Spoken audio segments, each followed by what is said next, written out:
I recently published several videos about the parenting wheel. I've talked about toxic, immature parents who share inappropriate conversations with their children and expect them to be more of a sibling than a child. And I've discussed parents who are more concerned with keeping up appearances than addressing critical issues. Now it's time to examine the parents of the West. Here we have the fist fathers and tooth mothers. Now keep in mind, most families are a combination of all of the types on the wheel. These parents of the West are often codependent. They have anger issues and want to control everything. They lack patience, and when things don't go their way, they lose their temper. They never really matured into healthy adults. They don't have the skills necessary for self-control. Instead of trying to control their own emotions to improve their lives, they focus on controlling others. It makes them feel powerful.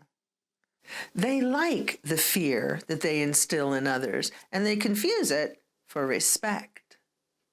The children in these families often end up taking care of themselves and their parents in many ways. They may get themselves up and ready for school, in addition to making sure their parents are on their way to work. They may run interference with Child Protective Services, the police, or angry neighbors. They try to shield their parents from any outside confrontation because they know, in the end, they will personally pay for it in one way or another. Have you ever heard of the kick the dog scenario? This is an example of how it might happen.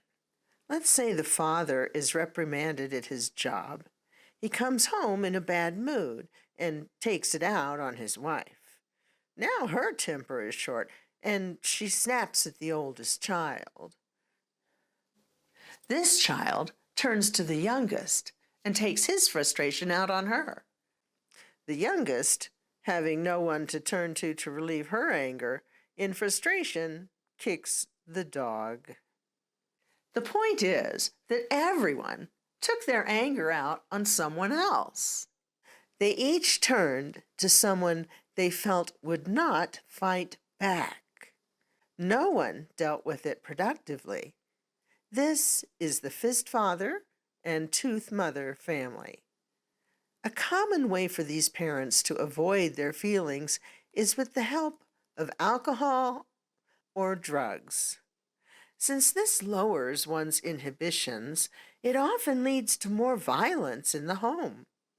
The children learn this coping skill at an early age, and as adults, it becomes a hard habit to break.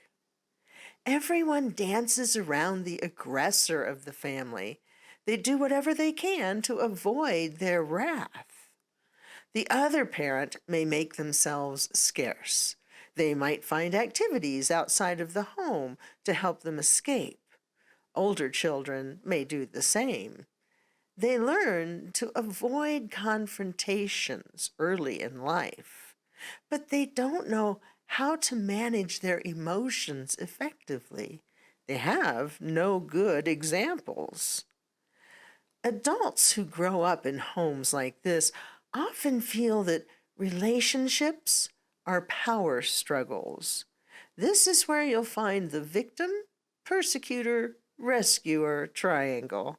These roles are constantly changing, but one person will be the victim, the other will be the persecutor, and someone else, or the relationship itself, will be the rescuer.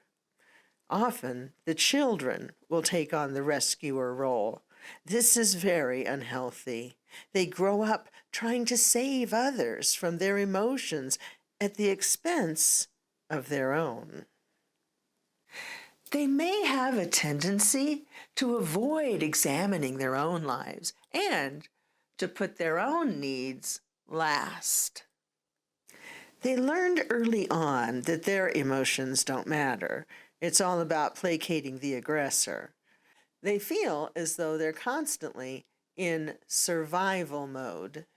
Since their parents never really grew up, they didn't pass on healthy parenting to their kids.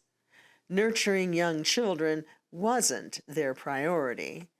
They focused on being in control and forcing others to bend to their will. They thought that if they could force their children to conform, they had done their job. It was all about following their rules, not providing a safe environment for growth. To heal from such a childhood, it's important that you put your needs first. It's hard to focus on yourself when survival means coddling your parents. We must learn to parent ourselves, to be the perfect, loving parent we always longed for and deserved. Learning how to hear the voices of our inner elders and weed out the fear-feeder voices is imperative, as is getting off the circle of Fox's medicine wheel, where we live our life to please others, and on to the dances of the coyote's wheel, where we live our life for ourselves. I have many videos on my channel about these subjects if you'd like to learn more. I also have courses on Udemy that go deeper into using these medicine wheels for healing. Thank you very much for watching.